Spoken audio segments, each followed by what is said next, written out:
Hi everyone. Have you ever wondered what electricity really is?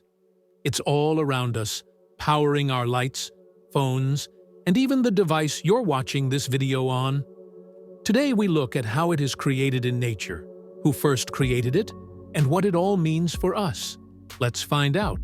Electricity isn't magic. It's energy created by the movement of tiny particles called electrons. Every single thing in the universe is made of atoms. And inside those atoms are electrons that can move from one atom to another. When they move, that's electricity. Believe it or not, electricity exists naturally in the world, long before humans ever made wires or light bulbs. Take lightning, for example.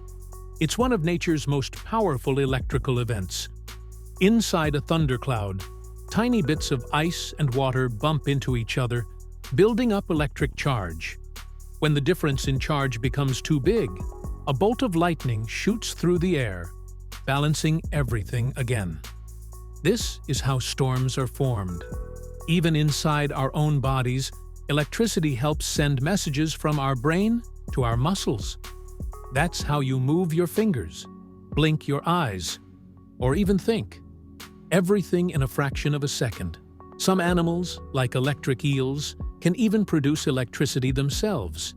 They use special cells called electrocytes to stun prey or protect themselves. Basically, nature's living batteries.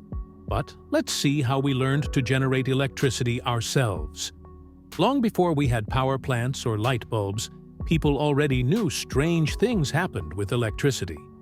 The ancient Greeks noticed that when you rubbed amber with fur, it could attract small objects, like magic. That's actually static electricity.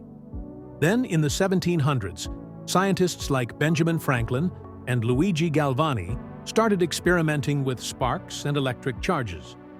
Franklin's famous kite experiment proved lightning was a form of electricity, but no one could create a continuous electric current yet. Today, most of our electricity comes from turning mechanical energy into electrical energy. In power plants, giant turbines spin using wind, water, or steam. When the turbine turns a magnet inside coils of copper wire, it forces electrons to move, creating electricity. This process is called electromagnetic induction, discovered by Michael Faraday nearly 200 years ago. In the early 1800s, a young Englishman named Michael Faraday changed everything. He was born poor, worked in a bookbinding shop, and taught himself science by reading the books he bound. Pretty impressive, right? Faraday was fascinated by magnets and electricity.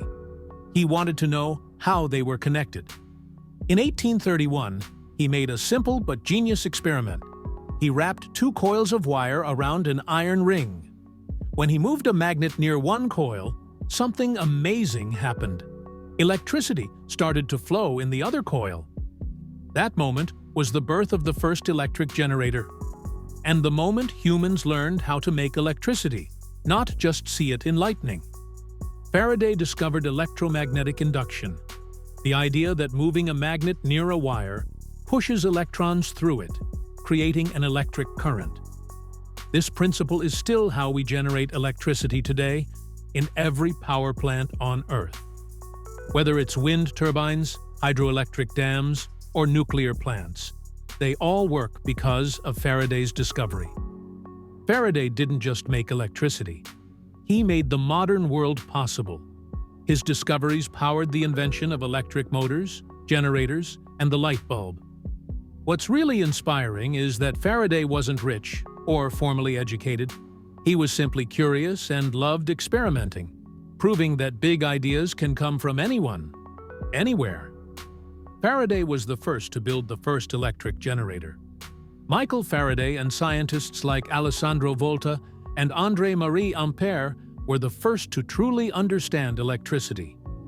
By the way, Volta built the first battery. Yes, that's where the word volt comes from. Fast forward a few decades.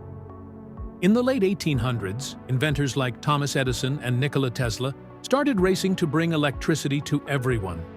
Edison created the first practical light bulb and built electric power stations in cities.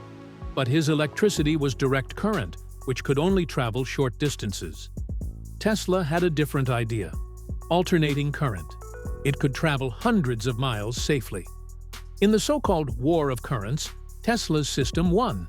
And that's the same type of electricity that powers your house today.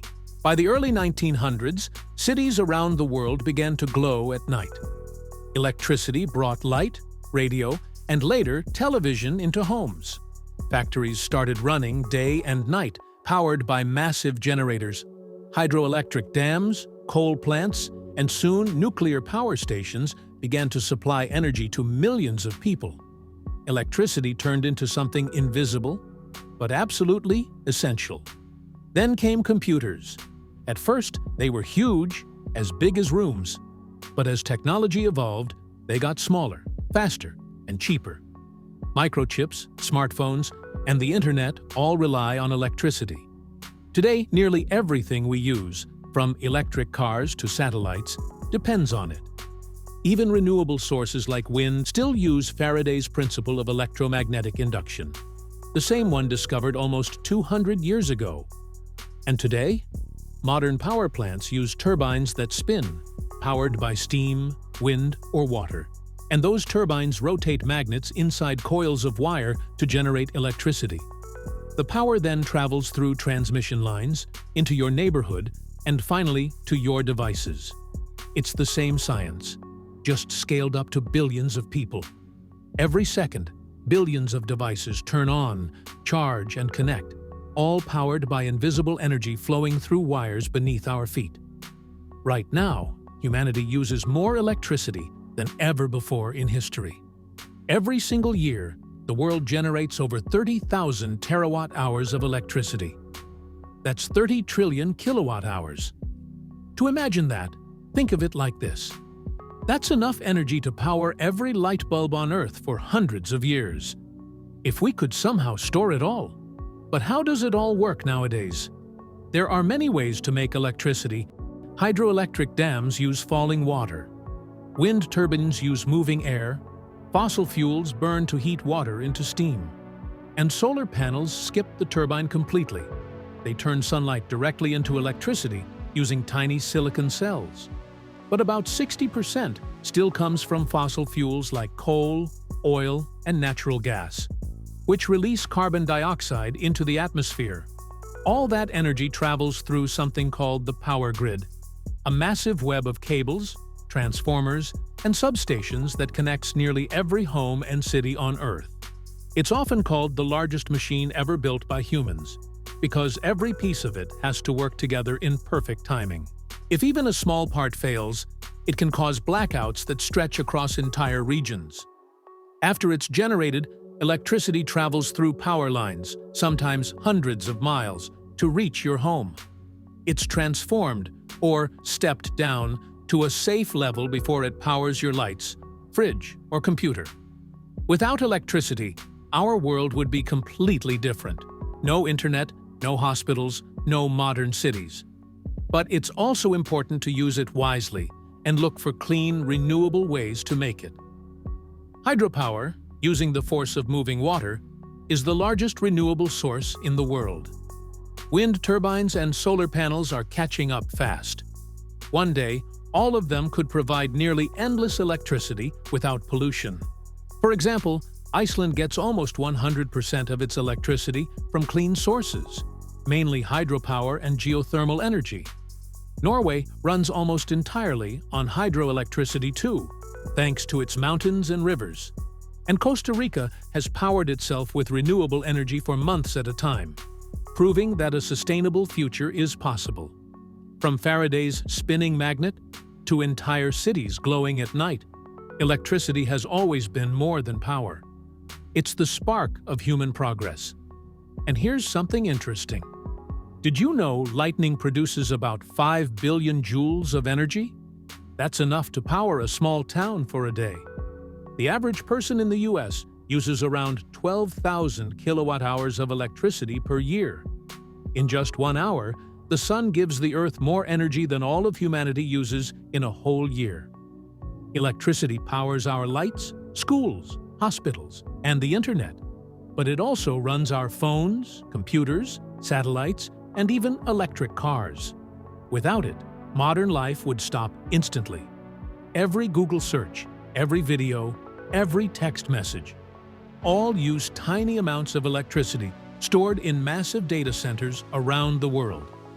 If you are interested in how this data travels, you can watch this video where I explain this topic. Don't forget to like, leave a comment, and subscribe.